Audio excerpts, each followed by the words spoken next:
Скъпи и драги сънародници по света и у нас, нека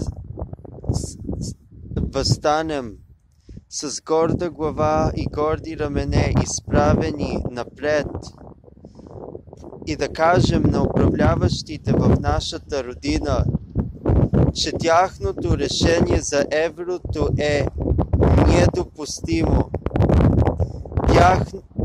Тяхният разум, че искат да въведат еврото без да питат населението, е антиконституционно и антисоциално, антисвободно.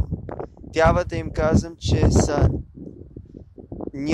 недопустими техните решения, недопустимо е тяхното поведение, недопустимо е тяхната алчност, недопустимо е техният егоцентризъм, недопустим е техното лицемерие и недопустимо е тяхната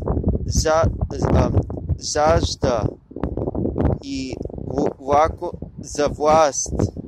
Искат да пият и да си ядат кебабчета и да карат